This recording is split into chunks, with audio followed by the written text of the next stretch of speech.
Shalom, salam sejahtera bagi kita semua Bapak Ibu yang Tuhan kasihi. Tuhan kiranya menyertai kehidupan kita.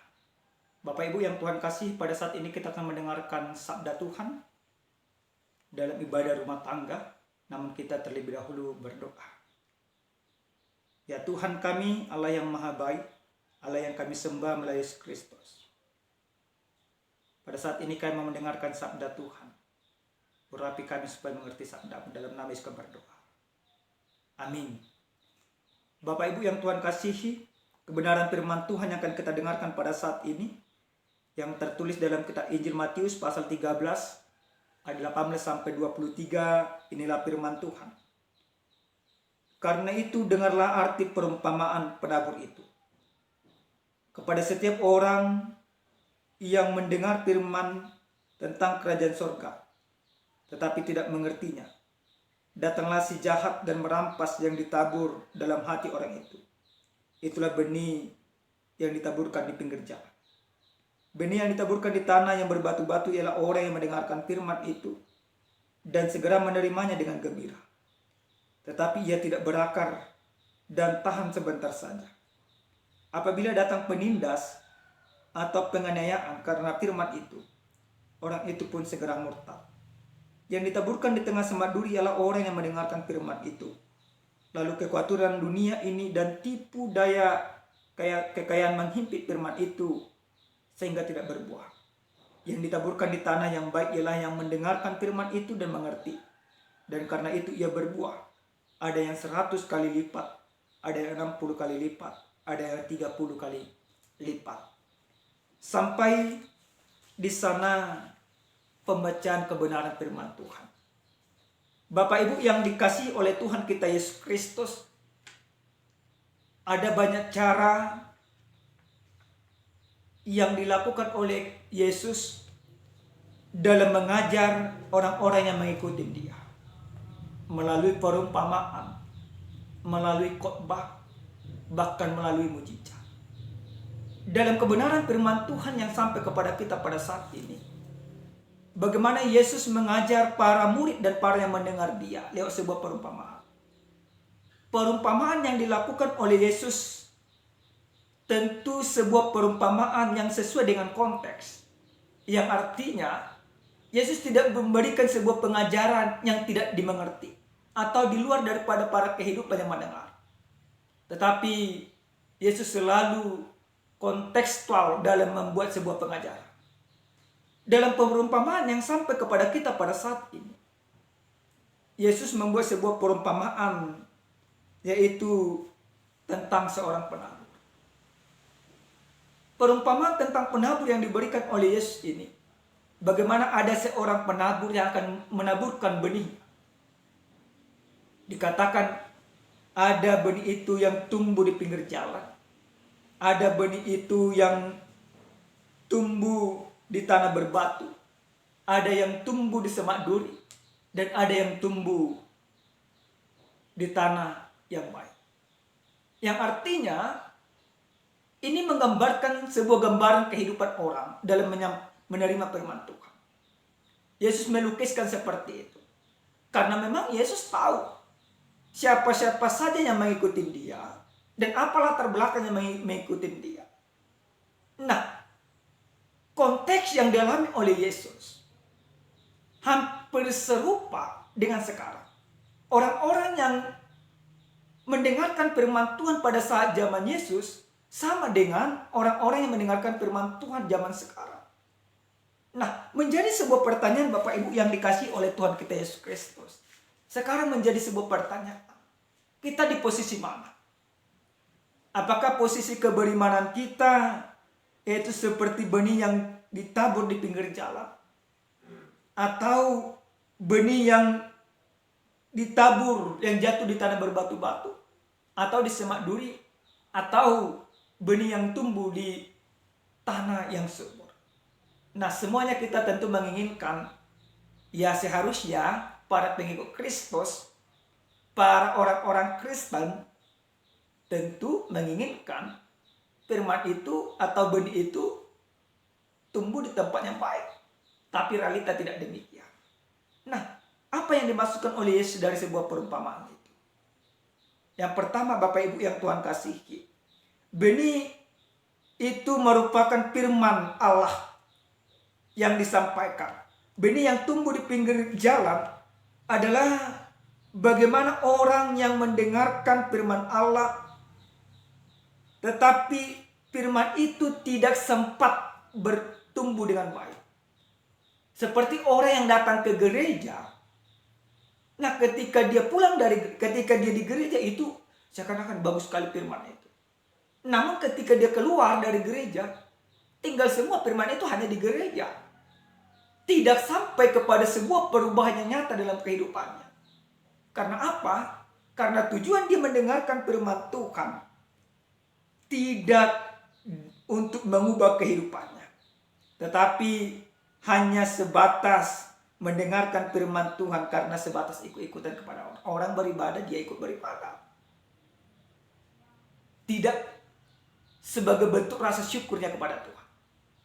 Itu benih yang tumbuh di pinggir jalan, yang sebentar didengar, tetapi firman itu tidak berfaedah di dalam kehidupannya.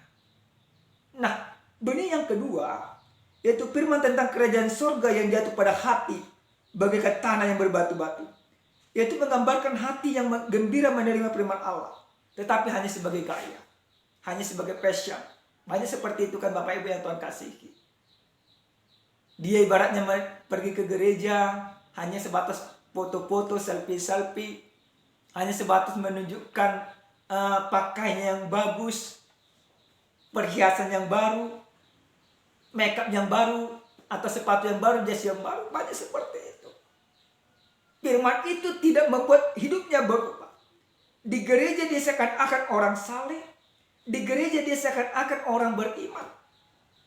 Tetapi di luar daripada gereja, dia jauh panggang dari api, jauh firman dari hidupnya. Itulah arti yang kedua, yang menggambarkan bagaimana benih yang tumbuh di tanah berbatu-batu, yang tidak mempunyai akar yang jelas atau iman yang jelas. Yang ketiga, yaitu benih yang ditabur di dalam semak duri. Ini merupakan sebuah gambaran hati yang penuh dengan kekhawatiran dan penuh tipu daya kesenangan atau kekayaan. Atau orang itu mendengar firman Allah, tetapi dia lebih peduli kepada kenikmatan dunia. Yang artinya seperti apa? Dia menjadikan firman itu hanya memuaskan hati sesaat.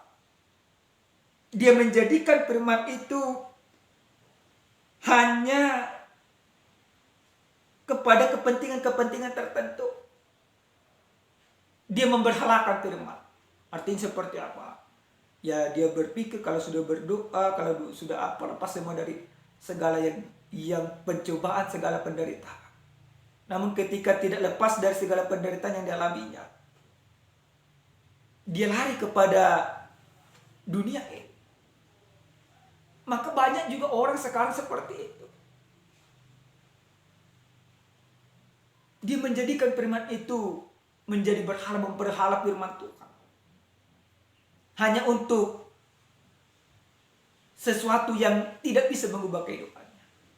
Nah, ini merupakan benih yang tumbuh di semak duri. Kekhawatiran dia lebih besar daripada imannya. Kekhawatiran dia justru merontokkan imannya. Kekhawatirannya justru menghilangkan kepercayaan kepada Tuhan. Itulah orang yang menerima firman, tetapi hatinya yaitu seperti semak duri. Kekhawatirannya lebih besar daripada imannya kepada Tuhan. Nah, yang keempat yaitu firman Allah yang tumbuh di tanah yang subur. Nah, Bapak Ibu yang Tuhan kasihi, tentu ini yang kita rindukan. Nah, sesuai dengan tema kita dikatakan firman Tuhan sumber kekuatan untuk melakukan pekerjaannya. Lewat tema ini kita diantarkan kepada sebuah pengertian dalam ayat yang ke-23.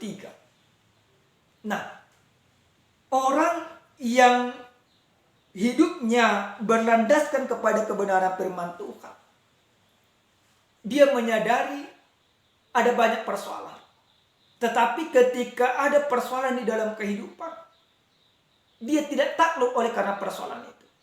Tapi dia menaklukkan persoalan itu oleh karena iman percaya kepada Tuhan. Dia percaya sungguh-sungguh kepada Tuhan.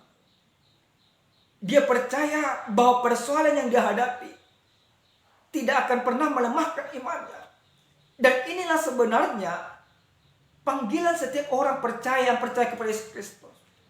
Bapak Ibu yang dikasih oleh Tuhan kita Yesus Kristus. Firman ini mau mengingatkan kita. Bagaimana hidup kita harus kita jadikan menjadi tempat landasan firman Tuhan.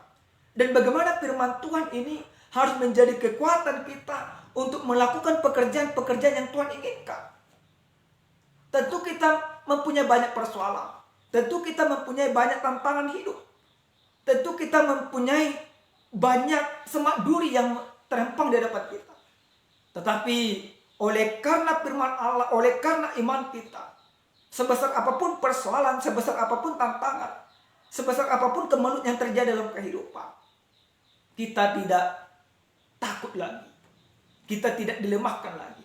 Maka lewat firman ini Bapak Ibu yang Tuhan kasihi, saya mau mengajak kita pribadi lepas pribadi supaya hati kita senantiasa kita persembahkan untuk Tuhan. Supaya pekerjaan kita lakukan untuk pekerjaan-pekerjaan Tuhan. Jadikan hatimu, jadikan hidupmu, jadikan pekerjaanmu, yaitu untuk kemuliaan nama Tuhan. Supaya apa? Supaya kita menghasilkan buah yang baik. 50 kali lipat dikatakan dalam firman ini yang ditaburkan ditanya. Karena itu berbuah ada 100 kali lipat, 60 kali lipat, dan 30 kali lipat. Artinya oleh karena iman kita banyak orang terberkati. Oleh karena iman kita banyak orang diteguhkan. Oleh karena iman kita banyak orang semakin percaya kepada Tuhan.